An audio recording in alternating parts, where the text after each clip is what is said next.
नमस्कार, सत श्री अकाल, हेलो, हाय, वड़क्कम, आदाब है। मैं प्रेरणा या शालिनी, कुछ भी कह सकते हैं। आज फिर आप लोगों के बीच एक कविता के साथ आई हूँ।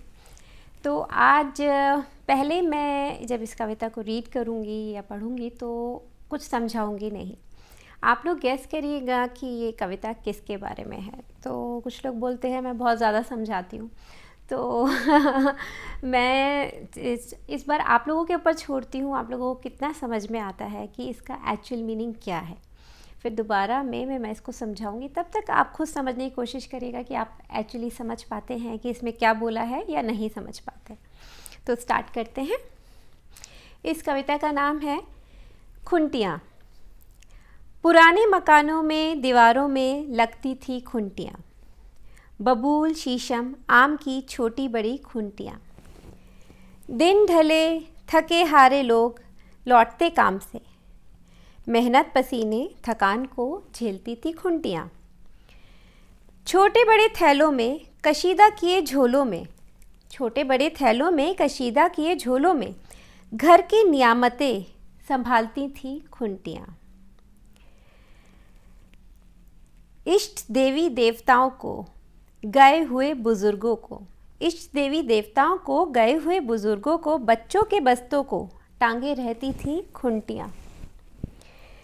घाघरा और लुगड़ी को, अचकन पगड़ी को तमीज़ से सहेज कर पहनती थी खुंटियाँ। बड़ी दीवार घड़ी को, छतरी और छड़ी को ज़रूरत उधारी देती थी समझदार खुंटियाँ। चांदी की तगड़ी को, सोने की हसली को जस का तस लौटाती थी ईमानदार खुंटियाँ। खुशी हो गम हो आँखों में नमी हो, खुशी हो गम हो आँखों में नमी हो, अंगूछे से सहलाती थी दिलदार खुंटियाँ। दिन रात चुपचाप देखती सुनती रही, चुगली नहीं करती थी राजदार खुंटियाँ। खामोशी से चोटे सही जब ठोका किसी ने, खामोशी से चोटे सही जब ठोका किसी ने, न रोई न चीखी आंसू पी गई पानीदार खुंटियाँ।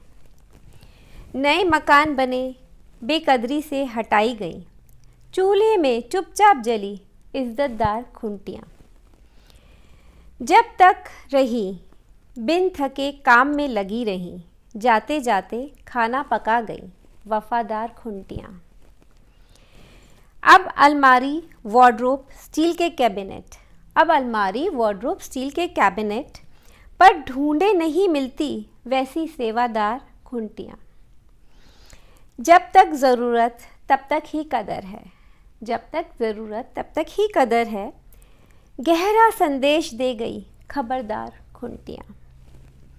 तो समझ में आया आप लोगों को ये खुंटियाँ कविता किसके बारे में है?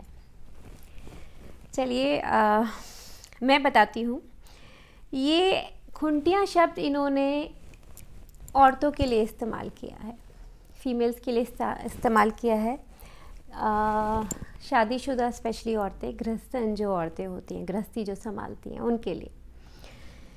तो इन्होंने बोला है कि औरतें कितने तरह की होती हैं और वो क्या क्या करती हैं।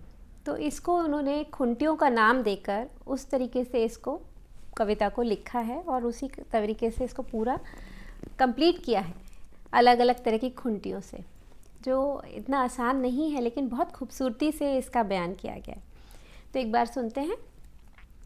पुराने मकानों में दीवारों में लगती थी खुंटियाँ, बबूल, शीशम, आम की लकड़ी, आम की छोटी बड़ी खुंटियाँ।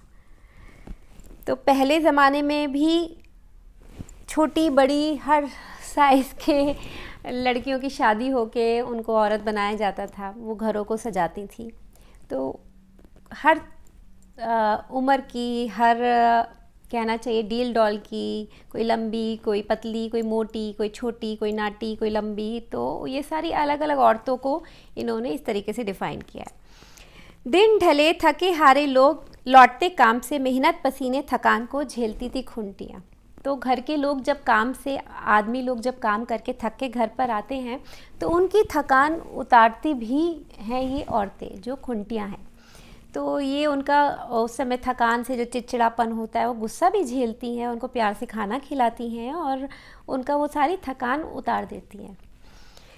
छोटे बड़े थैलों में कशीदा किए झोलों में घर की नियामतें संभालती थी खुंटियाँ।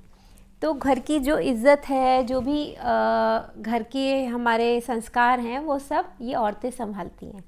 तो वही औरतें एक जनरेशन से दूसरे जनरेशन इसको पास करती हैं, अपने से अपने बच्चों में, बहुओं में। तो वो उसको संभाले संजोए रखती हैं जिससे वो ख़त्म ना हो जाए। इष्ट देवी देवताओं को, गए हुए बुज़ुर्गों को, बच्चे के बस्तों को टांगे रहती थी खुंटियाँ। तो वो पूजा पाठ भी करती हैं, वो श्राद्ध भी करती हैं, अपने बड़े बुज़ुर्गों को उनके नाम का खाना खिलाती हैं ब्राह्मणों को। तो इसीलिए बोला है गए हुए बुज़ुर्गों को, बच्चे के बस्तों को, बच्चे जो घर में जो भी होते हैं उनको भी संभालती हैं, टांगे रहती थी खुंटियाँ। घाघरा और लुगड़ी को, अर्चन पगड़ी को तमीज़ से सहेज कर पहनती थी खुंटियाँ। मीन्स वो घाघरा और लुगड़ी को मीन्स उनको नीचे घाघरा, वो जो ड्रेस होता है जैसे राजस्थान में पहनते हैं घाघरा चोली, तो उसके लिए इस्तेमाल किया है इन्होंने। घाघरा और लुगड़ी को, अचकन पगड़ी को, जो मेल्स पहनते हैं अचकन और पगड़ी, तमीज़ से सहेज कर पहनती थी खुंटियाँ।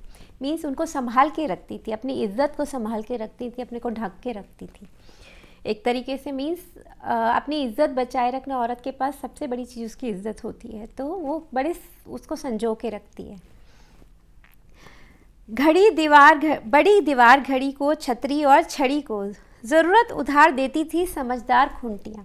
तो औरतों की एक बहुत बड़ी खासियत होती है, मेल्स कंप्लेन करते हैं कि वो चुपचाप थोड़ा महीने से पैसा निकाल के अपने छुपा के रखती है, लेकिन ये वो पैसा होता है जो औरत इमरजेंसी के समय बाहर निकालती है। अगर उसने कुछ सेव कर रखा है, घर खर्चे से कुछ बचा रखा है, तो जब घर पे सबसे पहले कैश नहीं होता, पैसा नहीं होता और घर के मर्दों को किसी इमरजेंसी आ जाती है या किसी के लिए भी इमरजेंसी आ जाती है, उस समय घर में पैसा नहीं होता, तो वो पैसा औरत अपने पास से निकाल के देती है।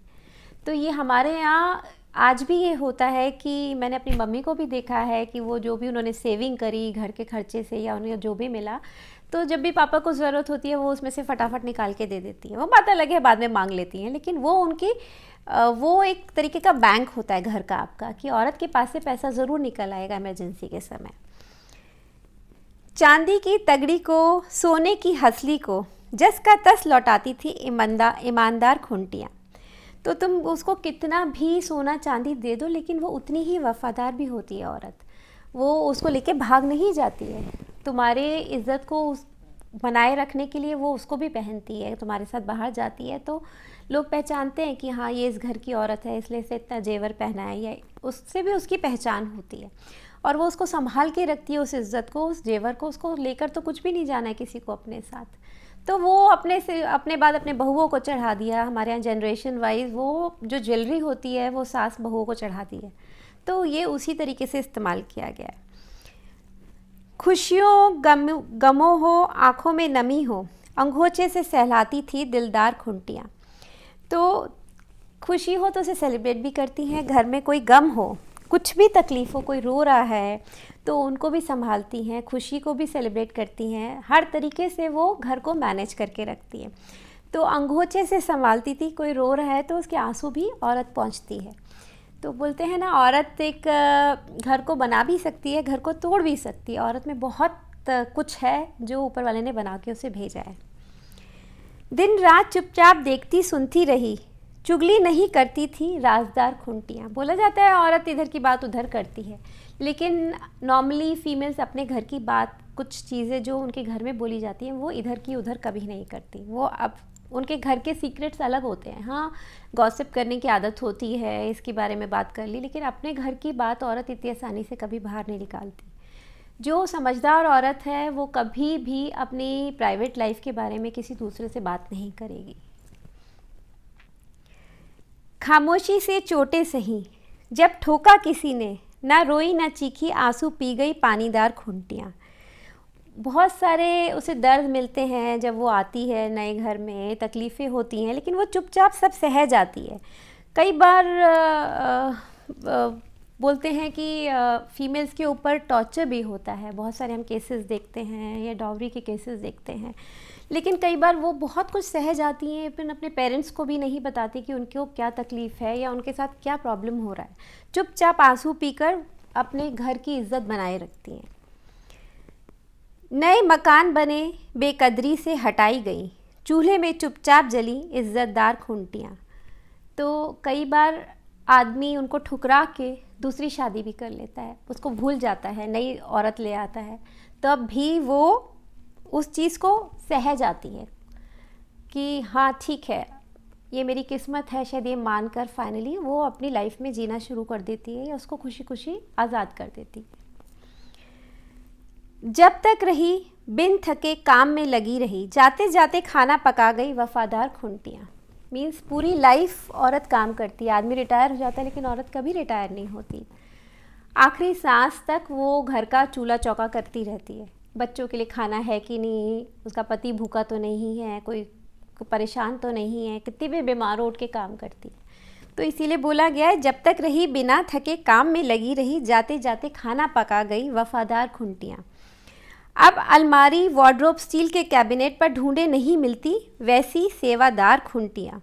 अब उस तरह की फ़ीमेल्स, अब जो ज़माना है, आजकल की लड़कियां हैं, वो उस तरह से नहीं काम करती हैं या उस तरीके से रिश्तों को नहीं निभाना जानती हैं जैसे पहले लड़कियां हुआ करती थी। तो उसके लिए बोला है कि अब सब चेंज होता जा रहा है, आज का कल्चर ऐसा नहीं है जैसा पहले हुआ करता था।